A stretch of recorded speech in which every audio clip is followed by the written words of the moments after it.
চুপ ছিল, আমাকে সব জায়গায় ভয় দেখাচ্ছে যে না তুমি কিছু বলবে না, তুমি কিছু বলবে না। নির্দোষ ধনঞ্জয়ের ফাঁসি হলো, করলো না কেউ কোনো কিছু। সঞ্জয় আজ বলে আমি নির্দোষ, আমায় ফাঁসানো হয়েছে। অফিসারটা ছিল মহাবেঞ্চ। কাল বলল সঞ্জয় আমি দোষী, দাও আমারে ফাঁসি। আজ বলে আমি নির্দোষ। এই কথা শুনে পাবলিকের উচিত কেটে নেওয়া তার দুটি অন্ডকোষ। আমি নাম বলে দিচ্ছি, দিলীপ গোয়েল যিনি আছেন ডিসি স্পেশাল, ওনারা নিজেরা আমাকে ফাঁসিয়েছে। আচ্ছা, সিবিআই এর উচিত বিনীত গোয়েলকে সামনাসামনি বসিয়ে, সঞ্জয়ের সামনে বসিয়ে মুখোমুখিভাবে জেরা করা উচিত যে সঞ্জয়কে কোথা থেকে অ্যারেস্ট করেছে, কী ভেবে অ্যারেস্ট করেছে, কেন অ্যারেস্ট করেছে, কোন ভিত্তিতে অ্যারেস্ট করেছে। দেখো, একটা একটা করে প্রশ্ন যখন আমাদের কাছে ক্লিয়ার হচ্ছে, সিসিটিভি ফুটেজ নেই, একটা ফুটেজ আছে ওখানে সঞ্জয়কে দেখা যাচ্ছে, বাকি ফুটেজ নেই। তো এরকম কিছু কিছু জিনিস যেগুলো হচ্ছে সঞ্জয়কে নির্দোষ প্রমাণ করে কিছু ক্ষেত্রে। একজন মানুষ ওখানে যেতেই পারে। সন্দীপ ঘোষ, বিনীত গোয়েল, টালা থানার ওসি অভিজিৎ মণ্ডল আর হচ্ছে সঞ্জয়, এদেরকে সামনাসামনি বসিয়ে জেরা করা উচিত। কিন্তু এদের দুজনকে সামনাসামনি বসিয়ে জেরা না করে সন্দীপ ঘোষ আর অভিজিৎ মণ্ডলকে সামনাসামনি বসিয়ে জেরা করা হচ্ছে। একজন উচ্চ পদস্থ কর্মকর্তা, তাই সে তার দোষটা ঢেকে যাচ্ছে। আর একজন সামান্য 8,000-9,000 টাকা দামের কাজ করা সিভিক পুলিশ, সেই ফেঁসে গেল। বাহ রে বিচার, বাহ! এই বিচার আমরা মহাভারতের সময় দেখেছিলাম, আজও সেম বিচার হলো। ধ্বংস হয়ে যাবে এই পৃথিবী। আমাদের মা বোনেদের উপরে এই অত্যাচারের জন্য পৃথিবী একদিন ধ্বংস হবে। এই পৃথিবীর ধ্বংস কেউ আটকাতে পারবে না, কোনো দিন পারবে না। জানি না। তো হ্যালো বন্ধুরা, কেমন আছো তোমরা সবাই? পেছনের আজকে ব্যাকগ্রাউন্ডটা একটু আলাদা। তো আজকের ভিডিওটা একটু কী নিয়ে হতে চলেছে তোমরা আশা করি বুঝতে পেরেছো। তো আজকে আছি গ্রামের বাড়িতে, তাই ভিডিওটা সেই রকমভাবে আসতে চলেছে। তো বেশি না বকে ফাট আজকের ভিডিওটা শুরু করা যাক।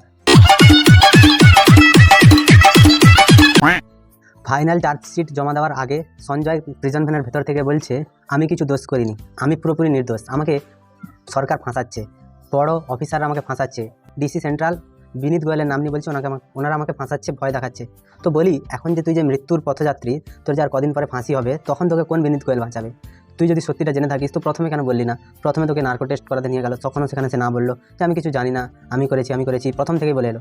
আজকে যখন দেখছে ফাঁসির দড়িটা মুখের সামনে এসে ভাসছে, যখন যন্ত্রণায় ছটফট করছে টেনশনে, তখন তার মনে পড়েছে কি আমি তো কিছু করিনি, এখন তোর কথা কে শুনবে? পিসি তো আমাদের তোর কথা শুনবে না। আর পিসি তোকে পুরো প্ল্যান মাফিকভাবে ফাঁসিয়েছে। বড় বড় অফিসাররা যদি কোনো দোষ করে, তখন মেন ফাঁসে হচ্ছে সিভিক পুলিশ ফেঁসেছে মহারে বারে। মারছি একটা লাথি। যেই জুনিয়র ডাক্তাররা আন্দোলন করেছিল, আন্দোলনটার মোটিভ ছিল অভয়াকে বিচার পাওয়ানো। তো সে বিচার কোন দিক দিয়ে কী হয়েছে আমাদের ঠিক জানা নেই, কারণ সবই মুখবন্ধ খামে হয়েছে, আমরা কিছুই জানতে পারিনি। আমরা যদি জানতে পারতাম তাহলে আমরা বুঝতাম। তো প্রথম থেকে যেসব ডাক্তাররা বললো যে এটা কোনো একজনের কাজ নয়, ওনারা ডাক্তার, ওনারা ভালো করে শরীর বোঝেন, কী করলে কোন হাড়টা ভাঙে, কী হয়, ওনারাই প্রথমে বললেন কি যে এটা একজনের কাজ হতে পারে না। যদি একজনের কাজ না হয় তো তোমরা তাহলে দিদির সাথে আলোচনা করে কোন কারণে তোমাদের আন্দোলন থেকে বেরিয়ে এলে, এটা হচ্ছে প্রথম প্রশ্ন।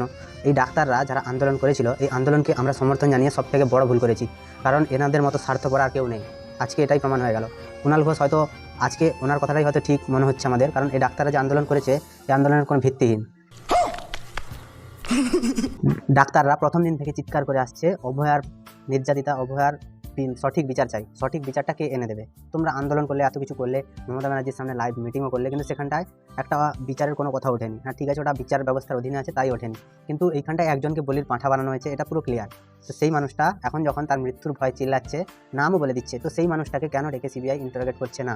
এটা হচ্ছে প্রথম প্রশ্ন। সেকেন্ড প্রশ্ন হচ্ছে, যেই সব ডাক্তাররা বলেছিল যে একজনের পক্ষে এই কাজটা করা সম্ভব নয়, তো সেই ডাক্তাররা কেন সিবিআইকে বলছে না যে এই জিনিসটা, এই যে একটা হাড় ভেঙেছে, এই হাড়টা কখনো একজন মানুষের পক্ষে ভাঙা সম্ভব নয়।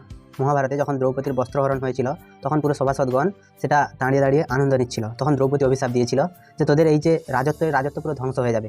তারপরেই কুরুক্ষেত্রের যুদ্ধ শুরু হয়েছিল।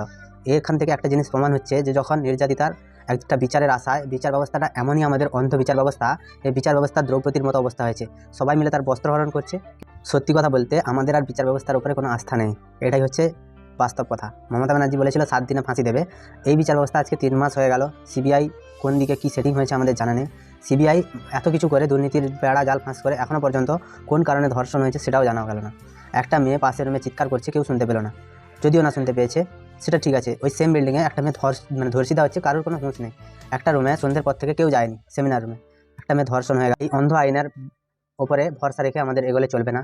যদি অভয়াকে সঠিক বিচার দিতে হয়, তাহলে আমাদের উচিত আবার রাস্তায় নামা, একটা বড়সড় আন্দোলন করা উচিত সিবিআই এর বিরুদ্ধে, কারণ এটা রাজ্য সরকারের হাতে নেই। সিবিআই যে কতটা অকাজ সেটা তারা দেখিয়ে দিয়েছে। তো এরপরে আমাদের উচিত আমাদের নিজেদের শক্ত হওয়া, কারণ এরকম হাজার হাজার অভয়া এরপরে বিচার পাবে না, আর বিচার না পেলে এই খুন ধর্ষণ বাড়তেই থাকবে। অভয়ার ধর্ষণের পরে প্রতিটা জায়গায় এক একটা করে ঘটনা ঘটে চলেছে। এই ঘটনাকে রাজ্য পুলিশ ব্যর্থ সামাল দিতে, পুলিশের নিষ্ক্রিয়তা, অভিযোগ দিতে অস্বীকার, দোষীদের মাফ করা, এই করে করে আমাদের বিচার ব্যবস্থার উপর থেকে মানুষের যে আস্থা সেটা পুরো শেষ হয়ে যাচ্ছে। আর কবে ফাঁসি হবে অভয়া, আর কবে বিচার পাবে? 3 মাস তো হয়েই গেল। তো দেখো, এটা শুধু একটা সামান্য ভিডিও ছিল, কারণ মন খারাপের উপরে আর ভিডিও বানাতে পারিনি। কাল থেকে রেগুলার ভিডিও আসবে, তোমরাও সাথে থেকো, পাশে থেকো আর সাপোর্ট করো। যদি ভালো লাগে চ্যানেলটা সাবস্ক্রাইব করে দিও।